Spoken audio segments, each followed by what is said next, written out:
आए हुए सभी लोगों का बहुत बहुत धन्यवाद और आभार प्रकट करना चाहता हूं।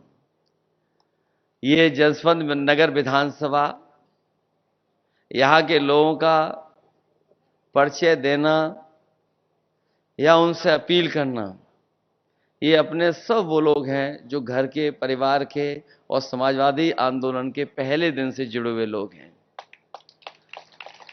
और ये बात केवल हम लोग मंच से नहीं कहते हैं, जो विरोधी लोग हैं वो भी ये महसूस करते हैं कि हम और कहीं तिगड़म तो लगा सकते हैं, कुछ और बहाने कर करके वोट को इधर उधर कर सकते हैं, लेकिन जब जसवंत नगर का वोट खुलेगा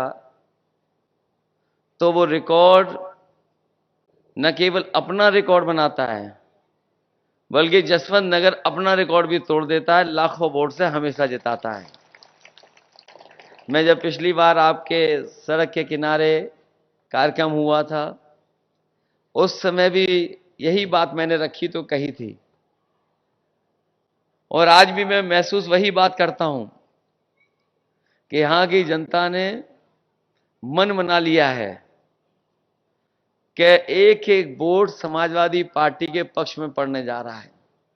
और ये जिम्मेदारी अब आपकी और बढ़ जाती है, क्योंकि पिछली बार तो चाचा यहां थे, लगातार संपर्क कर रहे थे। अभी आपने मुख्यमंत्री जी का तो सुन ही लिया आपने। जो मुख्यमंत्री जी हैं उनके बारे में क्या कहना। जब विधानसभा में हम लोग रहते हैं तो वो गिनती भी उल्टी पुल्टी पढ़ते हैं। एक बार कोई सवाल को लेकर के वो खड़े हो गए और जाने कहां से वो अखबार लेकर के आए और उस अखबार की खबर के माध्यम से कहने लगे कि 46 में 56 भर्ती हो गए थे एसडीएम।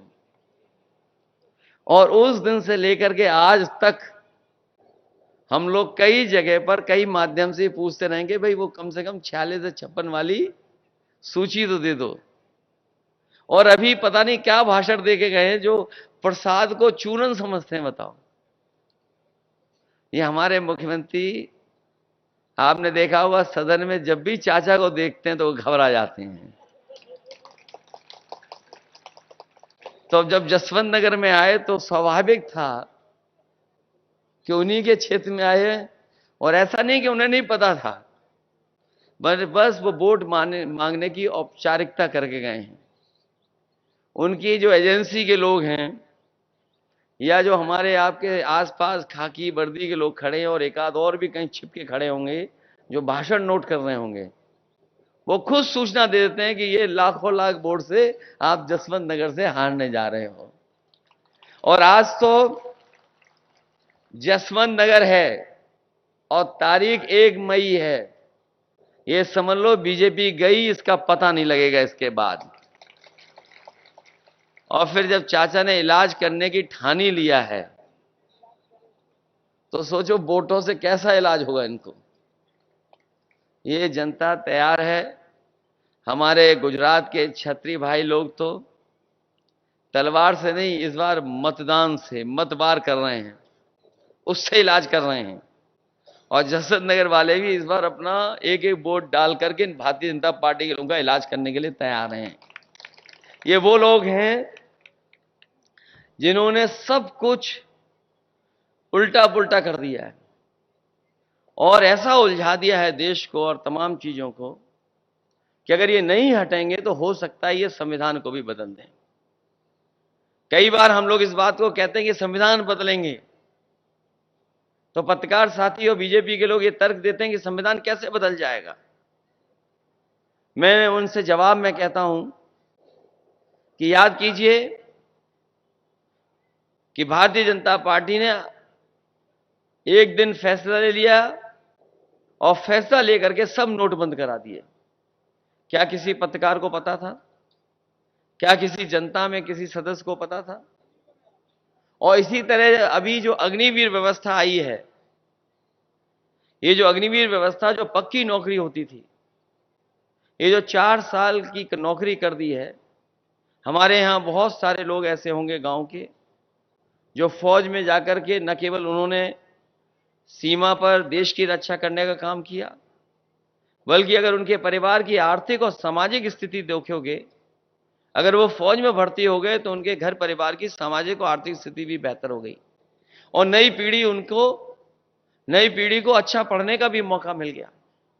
जब ये जानकारी बीजेपी को हो गई कि गांव के बच्चों की जो पढ़ाई लिखाई वो बेहतर हो गई, फौज में जो लोग भर्ती हो जाते हैं उनका सामाजिक आर्थिक रूप से वो मजबूत हो जाते हैं, तो उन्होंने ये फैसला लिया कि अब पक्की नौकरी नहीं, अग्निवीर के माध्यम से ही नौकरी मिलेगी।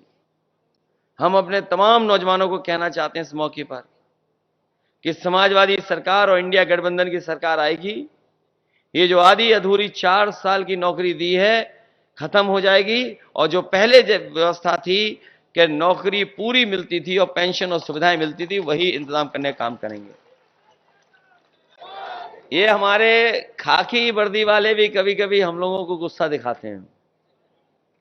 ये लोग भी जान लें, बीजेपी वाले आ गए तो 4 साल की नहीं, इनकी 3 साल की नौकरी हो जाएगी और बाद में ये हम लोगों के संगी घूमेंगे। और ये हो सकता है, ये पूछे कैसे हो सकता है भाई, अग्निवीर की हो गई तो तुम्हारी भी हो जाएगी। और सरकारी विभाग देख लो, बताओ आउटसोर्स में है नौकरी में क्या नहीं है। क्लास 4 क्लास 3 धीरे धीरे सरकार ने आउटसोर्स कर दी। न केवल नौकरियां सरकारी विभाग में आउटसोर्स की हैं, बहुत से विभागों को आउटसोर्स कर दिया। ये जो आरक्षण ना खत्म होने की बात बीजेपी के लोग अब कह रहे हैं, वो इसलिए कह रहे हैं कि पीडीए परिवार से सब लोग जुड़ गए और जो बहुजन समाज के लोग हैं वो ये समझ रहे हैं कि बाबा साहब भीमराव अंबेडकर जी का जो संविधान दिया हुआ था उसको भी ये बदल देंगे। ये बदले ना बदले, लेकिन उस रास्ते पे ये लोग चल रहे हैं। सोचिए आप, अगर विभाग में प्राइवेट हो जाएगा तो क्या आरक्षण लागू होगा क्या उसमें? ये जो हवाई जहाज वाला विभाग था जिसमें लगभग 1 लाख लोगों को नौकरी मिलती थी, ये कुछ वर्षों से प्राइवेट कर दिया गया है। अब बताओ, प्राइवेट में जाने के बाद क्या आरक्षण मिल रहा है किसी को? इसी तरह और विभाग हैं, बीएसएनएल है, ये सरकारी विभाग, टेलीफोन वाले थे, ये सब प्राइवेट हो गए। ये पानी के जहाज जिस विभाग से चलते थे वो प्राइवेट हो गया। बीमा कंपनियां प्राइवेट होने जा रही हैं, बैंकें प्राइवेट होने जा रही हैं। तो सोचिए, अगर वो आरक्षण नहीं खत्म करना चाहते तो आखिरकार प्राइवेट के रास्ते पे क्यों जा रहे हैं? इसलिए घबराए हुए हैं भारतीय जनता पार्टी के लोग। और घबराने का नतीजा देखिए, जो कभी आरक्षण खत्म करना चाहते थे वो आरक्षण के पक्ष में बोल रहे हैं। लेकिन मैं अपनी जनता को सावधान करना चाहता हूं कि भारतीय जनता पार्टी के वो लोग हैं जिन पर भरोसा नहीं किया जा सकता। इन पे भरोसा तो बिल्कुल नहीं किया जा सकता। और अब तो इनकी और पोल खुल गई। ये अलग बात है कि इलेक्टोरल बॉन्ड जो आए थे उससे तो पोल खुली इनकी, जहां पर इन्होंने चंदा नहीं वसूला था पैसा। हम और आप लोग एक दूसरे का सहयोग मदद करते हैं तो क्या थोड़ा बहुत चंदा देते हैं? कभी 500 रुपए, 1000, 2000, 5000, बहुत संपन्न होंगे तो लाखों में दे सकते हैं। लेकिन इस तरीके से कोई चंदा नहीं देता था। सब सीमाएं लांघे भारतीय जनता पार्टी के लोग और दबाव बना करके अपने सरकारी विभागों का, सोचिए कितना चंदा लिया इन्होंने। कई ऐसी कंपनियां हैं जिनके पास मुनाफा नहीं है, जिनके पास कोई कारोबार नहीं है, टर्नओवर नहीं है, लेकिन उसके बावजूद भी अपने टर्नओवर से ज्यादा चंदा दिया है। और कोई कल्पना नहीं कर सकता था कि 1,000 करोड़, 500 करोड़, 400 करोड़, 300 करोड़ तक चंदा दिया है। और ये बात मैं इसलिए कह रहा हूं, ये जो महंगाई दिखाई दे रही है वो महंगाई वसूली के कारण भी है। जो कंपनी, जो उद्योगपति अगर चंदा और वसूली के नाम पर पैसा दे देंगे सरकार को, तो बताओ मुनाफा कमाएंगे कि नहीं कमाएंगे? ये मुनाफे की वजह से महंगाई है। और आपने तो अपने बीच देखा है, जैसे हमने और आपने पुराने लोगों ने बाजार में पार्ले जी का बिस्किट पैकेट देखा होगा। पहले कितना बड़ा पैकेट आता था, पहले इतना बड़ा पैकेट था। जैसे जैसे महंगाई बढ़ी और कंपनी को मुनाफा कमाने के लिए फैसला लेना पड़ा तो पैकेट छोटा होता चला गया। अब बताओ पैकेट कितने का मिलता है? अब 5 बिस्किट का पैकेट हो गया। पहले इतना बड़ा था, अब इतना बड़ा हो गया। और ये सरकार में आ गए तो हो सकता है 1 बिस्किट का ही पैकेट बना देंगे लोग। और आपने तो खुद देखा है, बताओ बोरी से कितनी खाद चोरी हो गई। पहले 5 किलो और फिर अब कितनी और चली गई, 5 किलो और चली गई। ये सरकार में आ गए तो और 5 किलो चली जाएगी। बाद में आपको हो सकता है खाद पाउच में लानी पड़े। ये स्थिति पैदा कर दी इन्होंने। और जिसको लेकर के ये बहुत प्रचार करते थे, अब वो बात खुल गई। फिर ये लोग हमें और आपको सबको वैक्सीन लगवा रहे थे और जबरदस्ती वैक्सीन लगवा रहे थे। हमें लगता बहुत कम लोग होंगे जो हमारे जैसा फैसला लिए होंगे कि वैक्सीन नहीं लगवाएंगे। हमारे जैसे कम ही बचे होंगे। तुम्हें तो डॉक्टर ने मना की होगी। तो एक तो हमने नहीं लगवाई। अब तो बात खुल गई ना। और सोचिए कंपनी को क्या कहना पड़ गया। कंपनी ने खुद हाई कोर्ट में कहा कि हां, इस वैक्सीन के बाद लोगों का हार्ट अटैक या हार्ट संबंधी बीमारियां बढ़ी हैं। अब सोचिए जिनके घर में सर्टिफिकेट होंगे, जो वैक्सीन के सर्टिफिकेट आप लोगों ने रखे हुए हैं, उसको देख करके आप वोट किसको डालोगे। आप बताओ, जब सर्टिफिकेट दिखाई देगा तो कोई भी भारतीय जनता पार्टी को वोट नहीं दे सकता। अलग तरह की चिंता डाल दी मन में कि पता नहीं कल क्या हो जाएगा। तभी तो क्या कहते थे कि अफसर ढूंढना चाहिए, कोई नारा दिया था उस समय उन्होंने। तो सोचिए क्या अफसर ढूंढा उन्होंने कि वैक्सीन वालों से भी इन्होंने चंदा वसूल लिया। इसलिए बहुत से ऐसे सवाल हैं जिसका जवाब भारतीय जनता पार्टी के पास नहीं है। लेकिन सबसे बड़ा सवाल जनता के बीच में यही है कि ये संविधान बदल देंगे और संविधान बदलने के बाद हमारे अब के अधिकार छिन जाएंगे। हमें आपको जो सम्मान मिलता है वो भी ये छीनना चाहते हैं। और सच्चाई तो ये है कि बाबा साहब भीमराव अंबेडकर जी का दिया और संविधान ही हमारी संजीवनी है, जो हमें आगे बढ़ने का मौका देता है। यही संविधान हमें अधिकार देता है एक वोट का। और ये अगर संविधान बदल दिया तो हो सकता है भारतीय जनता पार्टी के लोग हमें और आपको जो वोट देने का अधिकार है वो भी छीन लें। इसलिए जहां मतदान के लिए आप जाएंगे वहीं सावधान रहेंगे और सावधान रह करके अपने बूथ की रक्षा करने का काम करना। क्योंकि इस समय चाचा यहां ज्यादा समय नहीं दे पा रहे हैं, उन्हें भी चुनाव लड़ना पड़ रहा है और लड़ाना पड़ रहा है। तो उनकी भी इच्छा हम लोगों ने पूरी की है। तो कम से कम 1 लाख से ज्यादा का जिताने का काम करना, क्योंकि यहां की विधानसभा जिता सकती है। और कोई वर्ग ऐसा नहीं है जो वोट ना देना चाहता हो आपको और हमको। अगर थोड़ा बहुत हम लोग उनसे बातचीत कर लें, बैठ जाएं और उनको समझा ले जाएं, तो मैं समझता हूं हर वर्ग के लोग आपके साथ इस बार मतदान देने के लिए तैयार हैं। वो खुद महसूस कर रहे हैं महंगाई, बेरोजगारी और तमाम चीजें, क्योंकि इतनी महंगाई कभी नहीं हुई जितनी सरकार में हो गई। जब आज हम और आप लोग 1 मई को है, ये हमारे मजदूर भाई जानते होंगे, आज का दिन पूरी दुनिया में याद करता है मजदूरों को, तमाम उन लोगों को याद करता है जिनका योगदान है काम कर करके समाज देश को आगे बढ़ाने के लिए। ये जो लेबर डे है, आज की तारीख के दिन योगदान, संघर्ष और उनके किए हुए कामों से जो तरक्की हो रही है उसको सब याद करते हैं। जो साथी कानून को समझते होंगे, इन्होंने कोरोना की आड़ में लेबर लॉ, जिसके लिए मजदूरों को अधिकारों को पाने के लिए मजदूरों को न जाने कितना संघर्ष करना पड़ा था। दुनिया में जहां जहां मजदूर संगठन थे, उन्होंने कई मौकों पर संघर्ष किया। न जाने कितनी बार उन्हें पुलिस से झगड़ा होने की वजह से जाने गई, जाने खोई। न जाने कितने पुलिस के लोग इस आंदोलन में शहीद हुए।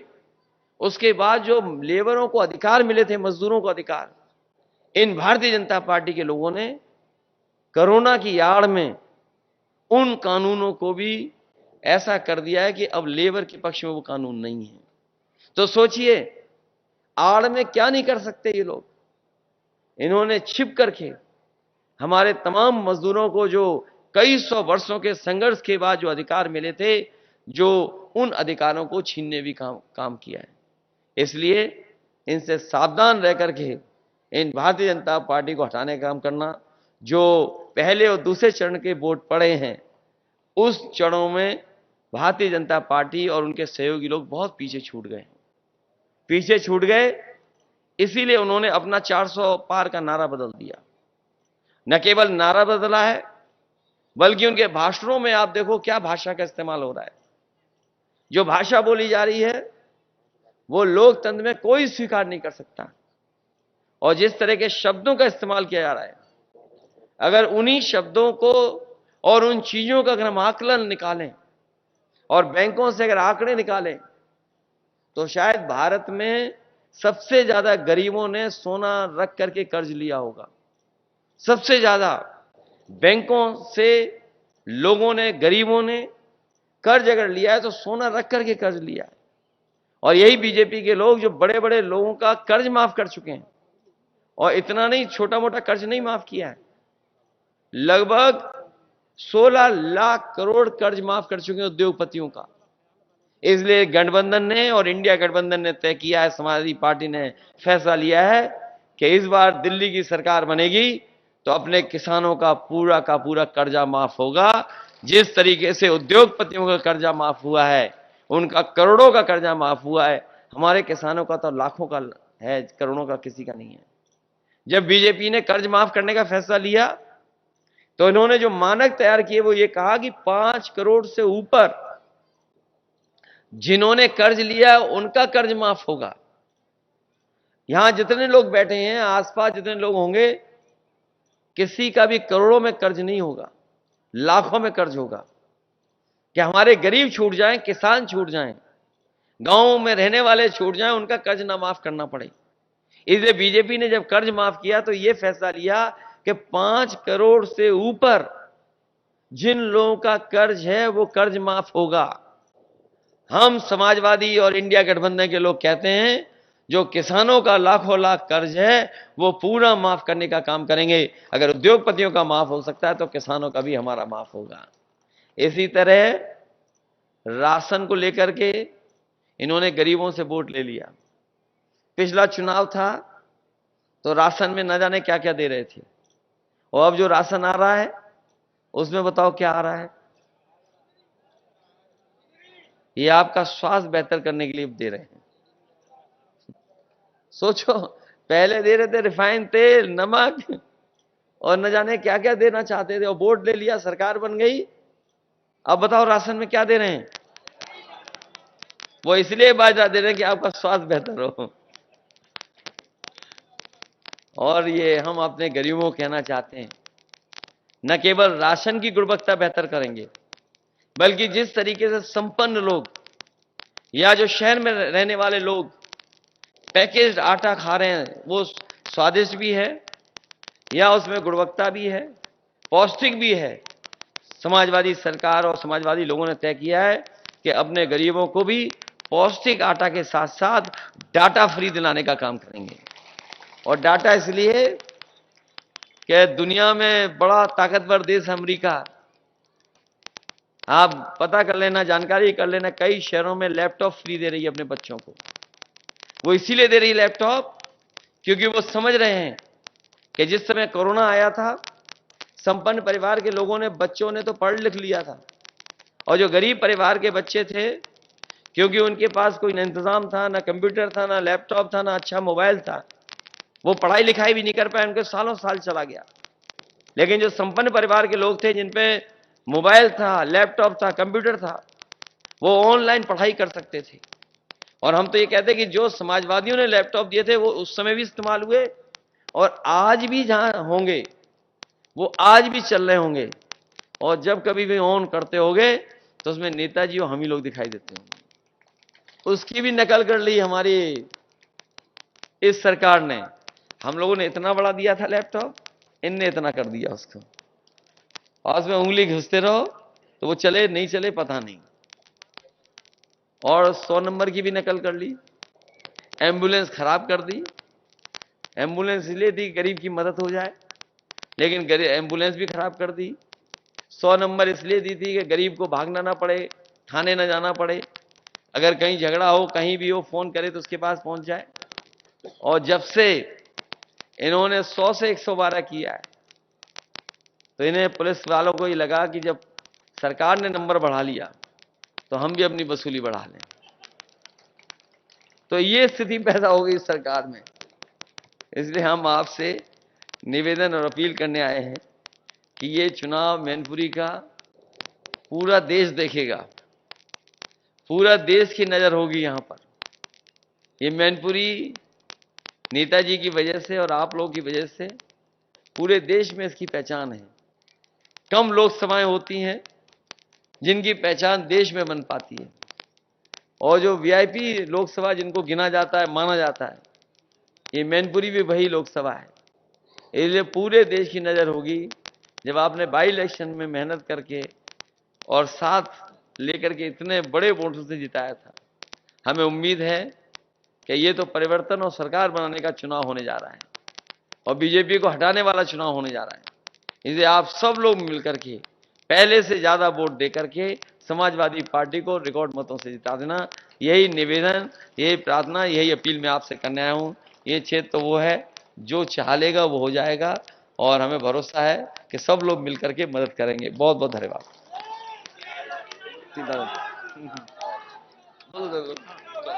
चलिए, सबको बहुत बहुत धन्यवाद। बस ध्यान रखिए 7 तारीख को वोट पड़ना है और डिब्बों को भर देना है, बस इतना करना आप लोगों को।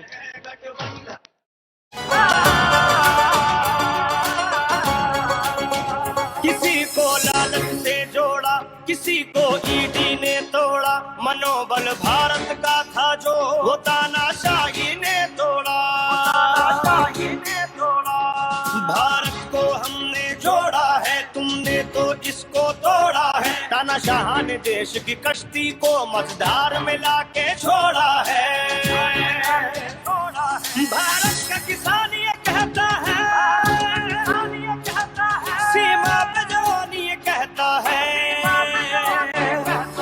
इंडिया को अपना वोट दो, गठबंधन को तुम वोट दो, इस देश की